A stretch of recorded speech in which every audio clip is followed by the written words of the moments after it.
इतने सारे भयानक किस्सों के चलते जंगल से होकर जाने वाली उस सड़क को भूतिया सड़क के नाम से जाना जाता था। मैंने भी उस सड़क के बारे में बहुत कुछ सुना था। मेरा नाम रामोदर है और मैं एक ट्रक ड्राइवर हूँ। ट्रक ड्राइवर की ज़िंदगी ऐसी ही होती है। हर सफ़र अपने आप में एक चुनौती होता है और हमें हर चुनौती स्वीकार करनी पड़ती है। एक बार सामने वाली पार्टी ने इतना दबाव डाला माल पहुँचाने का कि किसी और रास्ते से जाता तो मैं यकीनन वक्त पर नहीं पहुंच पाता। इसीलिए मुझे उस रात मजबूरन शॉर्टकट लेना पड़ा, जो कि जंगल से होकर जाने वाली वही भूतिया सड़क थी। रात के 12 बज चुके थे। वैसे तो शहरों में सड़क हर समय व्यस्त रहती है, मगर इस सड़क पर केवल जंगली जानवरों की आवाज़ को चीरती मुझ अकेले की ट्रक थी। उस रात तक मैंने भूत, आत्मा, डायनों को केवल कहानियों में सुना था, लेकिन तब तक मेरे मन में ये बात बिल्कुल भी नहीं थी कि आज मैं कोई ऐसा दृश्य देखने वाला हूँ जो ज़िंदगी भर मेरा दिल दहलाता रहेगा। मेरी ट्रक उस सुनसान सड़क पर एक रफ्तार से निरंतर चली जा रही थी। उस रात मेरे साथ कोई हेल्पर भी नहीं था। तभी मैंने गाड़ी की रोशनी में सामने देखा कि कोई हलचल सी हो रही है। जैसे ही गाड़ी करीब पहुंची तो मुझे समझ आया कि वो हलचल इंसानों की ही थी। दो आदमी सड़क के बीचों बीच एक औरत और एक बच्ची को पीट रहे थे। मैंने उनसे 50 कदम दूरी पर ही ट्रक की ब्रेक्स लगाई। गाड़ी रुकते ही शायद उन दोनों आदमियों को डर लगा होगा और वो अंदर जंगल में भाग गए।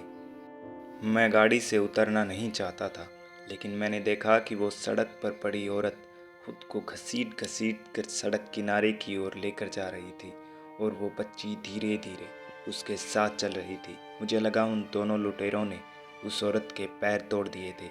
मेरा ज़मीर उन्हें ऐसे छोड़कर न जाने के लिए मजबूर कर रहा था। इंसानियत के नाते मैं ट्रक से नीचे उतरा और उनके पास गया। वो छोटी बच्ची सुबक सुबक कर रो रही थी और वो औरत दर्द में कर्रा रही थी। मैंने उससे पूछा कि वो लोग आपको मार क्यों रहे थे, तो उस औरत ने एक सर्द आवाज़ में जवाब दिया, हम उनके खेत से अनाज चोरी करके भागे, इसलिए वो हमको मारे। उसकी ये बात सुनकर और उसकी बेटी के चेहरे का भोलापन देखकर मेरा दिल पसीज गया। मैंने उनसे पूछा, आपका घर कहाँ है? उस औरत ने कहा, मेरा कोई घर नहीं है। मुझे उन दोनों पर काफ़ी दया आई, इसलिए मैंने उनसे कहा कि ये इलाका ठीक नहीं है, आप मेरे साथ चलिए, मैं आपको किसी सुरक्षित जगह पर छोड़ दूंगा। उस औरत ने हाँ में गर्दन हिलाई। मैंने उस औरत को सहारा देकर खड़ा किया, धीरे धीरे उसे ट्रक तक लेकर आया। उसको और उसकी लड़की को गाड़ी में बिठाया और फिर से ड्राइव करने लगा। गाड़ी चलाते चलाते ही मैंने उस औरत से पूछा कि आपका पति कहाँ रहता है, तो उसने कहा, मर गया। उसकी ये बात सुनकर मुझे बड़ा दुख हुआ, तो बात को घुमाने के लिए मैंने उससे पूछा कि आपकी बच्ची का क्या नाम है, तो इस पर वो चुप रही। उसने मुझे कोई जवाब नहीं दिया। थोड़ी देर के लिए मैं भी चुप रहा। वो औरत और वो बच्ची दोनों सर झुकाए गुमसुम सी बैठी थी। मैंने उस बच्ची के चेहरे की तरफ गौर से देखा। उसकी नाक से खून टपक रहा था, जो देखकर मैंने उससे रुमाल उसकी तरफ करते हुए कहा, बेटा तुम्हारी नाक से खून बह रहा है, लो इससे साफ कर लो। उस बच्ची ने गर्दन मेरी तरफ घुमाई, मेरी तरफ एक हल्की सी मुस्कान मुस्कुराकर मेरे हाथ से वो रुमाल लिया और एक अजीब से ढंग में मेरे रुमाल को उलट पलट कर देखा और फिर रगड़ रगड़ कर अपनी नाक साफ करने लगी और नाक साफ करके रुमाल सामने रख दिया। तभी मैंने गौर किया कि वो औरत बड़ी बड़ी आंखों से मेरी तरफ देख रही थी। मैं उससे कुछ बोलता उससे पहले ही गाड़ी से कुछ टकराया। मैंने गाड़ी रोकी और देखा कि गाड़ी से टकराकर एक जंगली कुत्ता दूर जाकर गिरा था। वो सड़क पर तड़प रहा था और बेचारे उस कुत्ते की जान मेरी लापरवाही के वजह से सड़क पर पड़ी इतनी तकलीफ़ झेल रही थी। चूँकि गाड़ी रुकी हुई थी, मैंने अपने माथे का पसीना पोंछकर ऐसे ही उस औरत और बच्ची की तरफ देखा। वो दोनों बड़ी बड़ी आंखों से उस कुत्ते की तरफ देखकर मुस्कुरा रहे थे। उस कुत्ते ने अब छटपटाना भी बंद कर दिया था। मैंने उनसे कहा, चलो अब चलते हैं, वो मर चुका है, रात को ऐसे हादसे होते रहते हैं। इतना बोलकर मैं ट्रक को आगे बढ़ाने ही वाला था, लेकिन उससे पहले ही वो औरत बोली, यहीं रुको। इसके जवाब में मैं कुछ बोलता, उससे कुछ पूछता। उससे पहले ही उस औरत ने ट्रक से नीचे छलांग लगा दी और पीछे पीछे उस लड़की ने भी छलांग मारी। मैं हैरान था क्योंकि अभी अभी जिस औरत से ठीक से चला भी नहीं जा रहा था, वो अब ऐसे ट्रक से छलांग मारकर मेरी आंखों के सामने उतरी थी और मेरे देखते देखते वो औरत लंगड़ाती लंगड़ाती दौड़ रही थी और साथ में उसकी वो छोटी लड़की। दौड़कर दोनों उस कुत्ते के पास जाकर बैठ गए और दोनों उसे छुपकर सूंघने लगे। कुत्ता शायद मर चुका था। मेरी नज़रों के सामने उस छोटी लड़की ने कुत्ते के 2 पैर पकड़े और घसीट कर उसे सड़क किनारे झाड़ियों की तरफ ले जाने लगी और पीछे पीछे वो औरत लंगड़ाती हुई चल रही थी। मेरी तो कुछ समझ नहीं आ रहा था कि आखिर वो लोग कर क्या रहे हैं। और मेरी इसी उधेड़-बुन में वो दोनों मेरी नज़रों के सामने झाड़ियों में ओझल हो गए। और जाने उस दिन मुझे क्या हुआ था कि मैं गाड़ी से नीचे उतरा, ये देखने के लिए कि आखिर वो लोग कर क्या रहे हैं। धीरे धीरे आगे बढ़कर मैं झाड़ियों तक पहुंचा। झाड़ियां हटाकर देखा तो वहां एक छोटी सी ढलान थी जिस पर कुत्ते को घसीट कर ले जाया गया था। मैं ढलान से नीचे उतरा, लेकिन मुझे वो दोनों कहीं दिखाई नहीं दिए।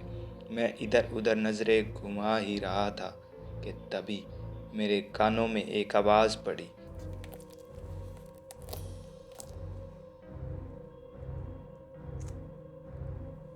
जैसे कोई कुछ खा रहा था। मुझसे 20 कदम दूर सामने ही एक मोटा और लंबा पेड़ था। वो आवाज़ उसी पेड़ के पीछे से आ रही थी। धीरे धीरे सूखी पत्तियों पर मैं आगे बढ़ा। मुझे काफ़ी डर भी लग रहा था क्योंकि पेड़ के पीछे कोई जंगली जानवर भी हो सकता था।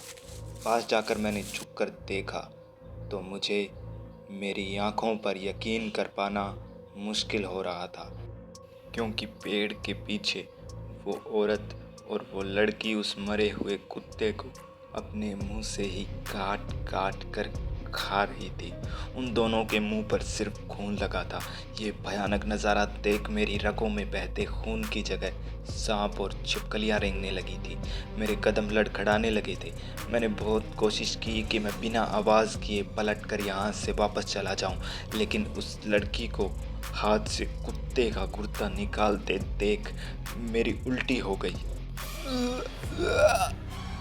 जिससे उन दोनों को वहाँ पर मेरी मौजूदगी का पता चल गया और मेरी आवाज़ सुनते ही वो दोनों एकदम सीधे मेरे सामने खड़ी हो गई। उन दोनों की आंखें खून सी लाल चमक रही थी। खून से सने उनके दोनों के होठों पर मुझे देखकर एक मुस्कान थी। शायद मैं कुछ पल और वहाँ रुकता तो मेरी मौत पक्की थी। इसीलिए मैं अपनी पूरी हिम्मत जुटाकर वहाँ से दौड़ा और बिना पीछे मुड़े बस दौड़ता रहा। उस चढ़ाई पर दौड़कर चढ़ते वक्त मेरा पैर फिसला और मैं गिर गया, लेकिन मैं बिना पीछे मुड़े तुरंत उठकर खड़ा हुआ और तभी पीछे से मेरे पैर पर किसी ने पंजा मारा, लेकिन मैं फिर भी दौड़ता रहा। दौड़कर मैं अपनी गाड़ी में सवार हुआ और तुरंत वहाँ से गाड़ी भगाई। मेरा वहाँ से निकलना और उस औरत और उस लड़की का सड़क किनारे पर आना एक साथ हुआ। मैंने रियर व्यू मिरर में देखा, वो औरत और वो लड़की कंधे झटका रही थी। शायद वो दोनों हंस रही थी। मैं राम नाम का जाप करता गाड़ी और तेज़ी से भगाने लगा। गाड़ी अब काफ़ी दूर आ चुकी थी।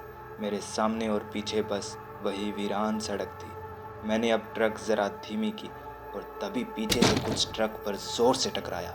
मैंने बिना गाड़ी रोके खिड़की से बाहर गर्दन निकाल कर पीछे देखा तो पीछे सिर्फ सुनसान सड़क थी। ऐसी कोई भी चीज़ पीछे दिखाई नहीं दे रही थी जो गाड़ी से टकराई हो। मैंने गर्दन जैसे ही दोबारा अंदर की तो एक बार फिर मेरी दिल की धड़कनों ने जोर पकड़ लिया था क्योंकि मेरी दाईं ओर सड़क किनारे वही औरत और वही लड़की खड़ी थी। और जैसे ही ट्रक उनके पास से गुजरी वो ट्रक के पीछे दौड़ने लगी। मेरा शरीर डर के मारे कांपने लगा था क्योंकि मेरी ट्रक की स्पीड 80 के ऊपर थी और फिर भी वे दोनों मेरे यानी ट्रक के बराबर दौड़ रही थी और दौड़ते दौड़ते मुझसे कह रही थी, हमारा खून लेकर जाएगा तू। उसकी ये बात सुनकर मेरे दिमाग में मेरा रुमाल आया जिससे उस लड़की ने खून पहुंचा था। मैंने तुरंत गाड़ी से वो रुमाल नीचे फेंक दिया और वो औरत और वो लड़की भी वहीं रुक गई। पूरे रास्ते मुझे यही बात सताती रही कि कहीं से वो दोनों मुझे नज़र न आ जाए, लेकिन भगवान का हमेशा शुक्रगुजार रहूँगा कि उस दिन मेरी जान बच गई। लेकिन उस रात के बाद भी मुझे सपनों में वो भयानक औरत और लड़की दिखाई देते हैं। मुझे उस रात किसी औरत और बच्ची को पीटते दिखाई देते। वो दो लोग केवल मात्र छलावा था, वो मुझे फंसाना चाहते थे। अगर आप भी कोई ड्राइवर हैं तो ऐसी सुनसान सड़कों पर ज़रा संभल कर रहिएगा, क्योंकि हादसे बताकर नहीं होते,